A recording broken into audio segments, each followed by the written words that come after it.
किसान साथियों नमस्कार। आज की इस वीडियो में हम बात करेंगे गेहूं की फसल में फुटाव या कल्लों की संख्या कैसे बढ़ाएं। मैं आपको एक ऐसा कॉम्बिनेशन बताने वाला हूं जिससे पूरा खेत हरियाली से झूम उठेगा। तो किस प्रकार खादों का प्रयोग करना है, कम खर्चे में आप यूरिया के साथ कौन कौन से पोषक तत्वों को मिक्स कर सकते हैं ताकि पड़ोसी के खेत में और आपके खेत में बहुत ज़्यादा अंतर देखने को मिले और पड़ोसी भी पूछे कि आपने कौन कौन से खाद डाले हैं या फिर अपने खेत में क्या डाला है।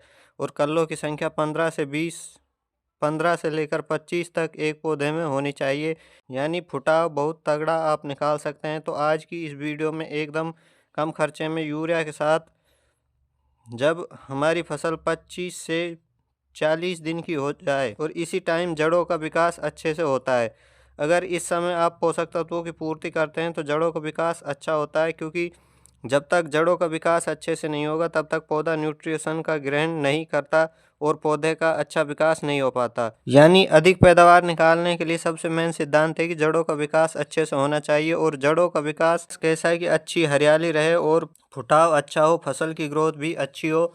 तो कौन से पोषक तत्व हैं?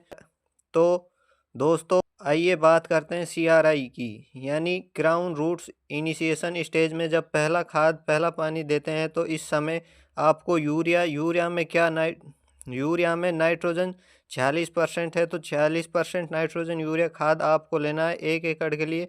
मैं ये कॉम्बिनेशन बता रहा हूँ। यूरिया आपको लेना है 45 किलोग्राम और यूरिया के साथ जो सबसे मेन पॉइंट है, इस समय 25 से 30 दिन के आसपास जड़ों के विकास में ह्यूमिक एसिड आपको लेना है। जड़ों के विकास में सबसे ज़्यादा जो हेल्प करता है वो है ह्यूमिक एसिड। लेकिन ह्यूमिक एसिड भी मार्केट में कई प्रकार का आता है, अलग अलग कंपनियों का आता है। तो उनमें किसी भी एक भरोसेमंद वेराइटी आप ले सकते हैं। 98% वाला ह्यूमिक एसिड आपको लेना है।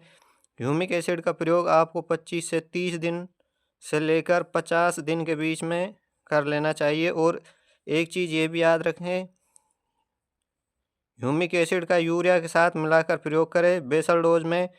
काफ़ी सारे किसान भाई क्या करते हैं कि बुआई के समय ही ह्यूमिक एसिड का प्रयोग करते हैं, बेसल डोज के रूप में ही प्रयोग कर लेते हैं। उसका उतना फ़ायदा नहीं होता है, क्योंकि उसका जो असर होता है वो जड़ों से नीचे चला जाता है। उस वक्त जड़ें जो होती है वो छोटी होती है, उनका इतना विकास नहीं हुआ होता है। उसका जो मेन असर होता है वो जड़ों से नीचे चला जाता है। इसलिए पहली या दूसरी सिंचाई में ही आप ह्यूमिक एसिड का प्रयोग करें।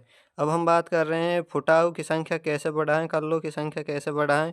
तो इस फुटाव की संख्या बढ़ाने का या कल्ले बढ़ाने का जो मेन पॉइंट है वो है जिंक। जिंक का बहुत बड़ा काम होता है फुटाव बढ़ाने में। मार्केट में जिंक अलग अलग प्रकार की आती है, खासकर जिंक 21% और 33% वाली मार्केट में सबसे ज़्यादा फेमस है।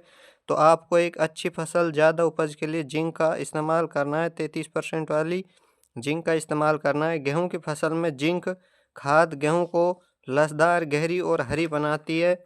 तो जिंक खाद आपको लेना है 4 किलोग्राम और इनको अच्छे से मिक्स करके खेत में सिंचाई के साथ आपको प्रयोग करना है। यदि फाइनल डोज के बारे में बात करें तो हमारी 20 दिन से लेकर लगभग 40 दिन के बीच में आप 1 एकड़ में इस खाद का प्रयोग कर सकते हैं। 45 किलोग्राम यूरिया आपको लेना है, 1 किलोग्राम ह्यूमिक एसिड और 4 किलोग्राम 33% वाली जिंक सल्फेट आपको लेनी है। जिंक सल्फेट में जिंक 33% और सल्फर 15% होती है। इन सभी को अच्छी तरीके से मिक्स करके डाल दें और जो रिजल्ट है उसके 3 से 4 दिन बाद ही आप अपने खेत में रिजल्ट देख सकते हैं। जो जड़ें हैं उनमें उन्हें अगर आप एक पौधे को उखाड़ कर देखेंगे तो सफ़ेद जड़ें दिखेंगी, उनमें विकास नज़र आएगा आपको और आपकी फसल जो है हरी भरी हो जाएगी।